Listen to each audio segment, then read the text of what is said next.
Hello friends, SRD किचनमध्ये आपलं मनपूर्वक स्वागत. संक्रांतीच्या आदल्या दिवशी म्हणजेच भोगीच्या दिवशी बनवल्या जाणारी वेगवेगळ्या नावाने ओळखल्या जाणाऱ्या भोगीच्या भाजीची रेसिपी बघणार आहोत. या भाजीला वेगवेगळी नावे आहेत, तशीच ही भाजीसुद्धा वेगवेगळ्या भाज्या वापरून बनवली जाते. चला तर मग ही रेसिपी बनवायला सुरुवात करूया. ही भाजी बनवण्यासाठी घेवड्याच्या शेंगा, एक काटेरी वांगं घेतलं आहे. काटेरी वांग्याची चव खूप छान असते. बोरं आहेत, गाजर आहे, वाटाणा घेतला आहे, पावट्याचे दाणे आहेत, त्यानंतर ओला हरभरा आहे आणि बीन्स असे तुकडे करून घेतलेला आहे आणि एक बटाटा घेतला आहे.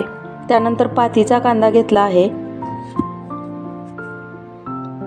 पालक आहे आणि ज्वारीच्या हुरड्याचं कणीस आहे. अशा आपल्या सगळ्या भाज्या घेतलेल्या आहेत. या भाज्या सीझनल असतात. तुम्ही तुमच्या आवडीप्रमाणे कमी जास्त फळभाज्या आणि पालेभाज्या घेऊ शकता. यामध्ये मेथी, चाकवतसुद्धा वापरू शकता. आता एका कढईमध्ये 2-3 लवंग आणि दालचिनी घालून घेऊया. त्यामध्ये पांढरे तीळ घालून सर्व थोड्या वेळ भाजून घेऊया. भाजून झालं की प्लेटमध्ये काढून घेऊया आणि त्याच कढईमध्ये असे तुकडे केलेले खोबरं घालून घेऊया. खोबरं थोडं परतलं की त्यामध्ये हुरड्याचे दाणे घालून घेऊया. भाजून झालं की तेही एका प्लेटमध्ये काढून थंड करायला ठेवणार आहोत. आणि हे पहा, सर्व थंड झालेलं आहे. आता हे सर्व थंड झालेलं मिक्सरच्या भांड्यात घालून घेऊया. त्यानंतर लसणाच्या पाकळ्या घालून घेऊया आणि थोडी कोथिंबीर घालून सुरुवातीला हे असंच वाटून घेणार आहोत. त्यानंतर पाणी घालून हे पेस्टसारखं बनवून घेणार आहोत. आणि तुम्ही बघू शकता या टाईपचं आपण वाटण बनवलेलं आहे.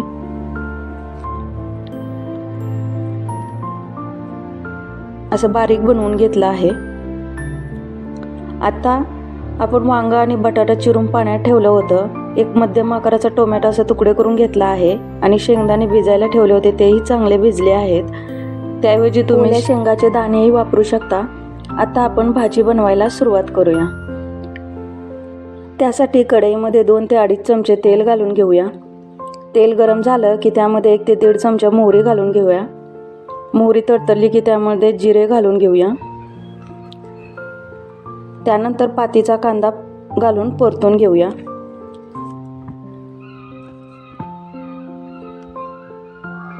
कांदा परतला की त्यामध्ये जे वाटण बनवून घेतलं होतं ते वाटण घालून घेऊया. हे वाटण कांद्याबरोबर आपण चांगलं परतून घेणार आहोत. अगोदर आपण सर्व भाजून घेतल्यामुळं वाटण परतायला जास्त वेळ लागत नाही. तुम्ही बघू शकता आपलं वाटण चांगलं परतलं आहे. आता यामध्ये मसाले घालून घेऊया. या मसाल्यामध्ये 2 चमचे लाल तिखट, पाव चमचा हळद, 1 चमचा काश्मीरी लाल तिखट, अर्धा चमचा धनेपूड घालून घेऊया. आणि हे सर्व पेस्ट बरोबर परतायचे आहेत. आपण इथं साठवणीचा जो काळा मसाला असतो तो लाल तिखट म्हणून वापरलेला आहे. मसाले तेल सुटेपर्यंत पेस्ट बरोबर परतून घ्यायचे आहेत. म्हणजे मसाल्याचा जो फ्लेवर असतो तो भाजीमध्ये उतरतो आणि आपली भाजी मस्त अशी चविष्ट होते. त्यानंतर यामध्ये सुरुवातीला वांगं बटाटा घालून घेऊया. तो मसाल्यामध्ये थोडं परतून घेऊया. बटाटा शिजायला थोडा वेळ लागतो, त्यामुळे असं अगोदर परतून घेतलं की पटकन शिजतो. त्यानंतर यामध्ये राहिलेल्या सर्व शेंगभाज्या घालून घेऊया. पालक घालून घेऊया. शेंगदाणे आणि टोमॅटो घालून घेऊया.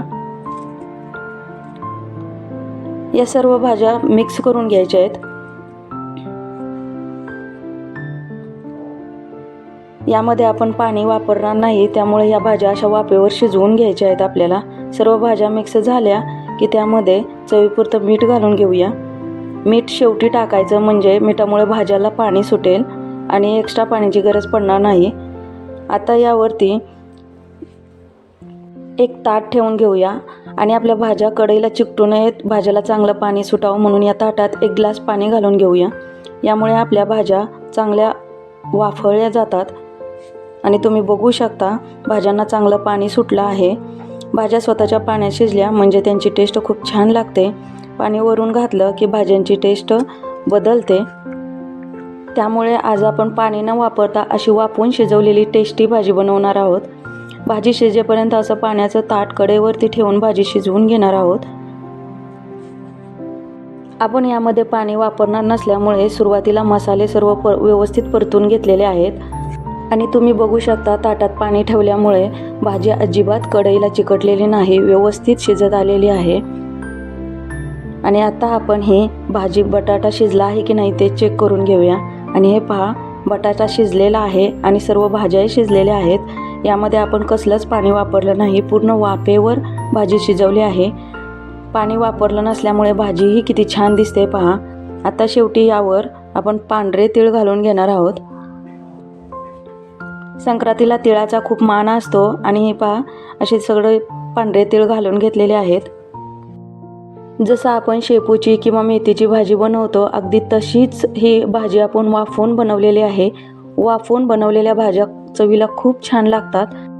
तुम्हाला जर ही भाजी ग्रेव्हीवाली हवी असेल तर आपण जे ताटात पाणी ठेवलेलं होतं ते गरम पाणी यामध्ये घालून घ्यायचं, म्हणजे थोडीशी भाजीची टेस्टही छान येईल गरम पाणी घातल्यामुळं आणि भाजी तुम्हाला जशी हवी आहे तशी बनेल. तर अशी ही चविष्ट आणि स्वादिष्ट भाजी आपली तयार आहे. या भाजीला कोणी संक्रांतीची भाजी म्हणतं तर कोणी भोगीची भाजी म्हणतं आणि काही ठिकाणी तर या भाजीला लेकुरवाळी भाजी असं सुद्धा म्हणतात.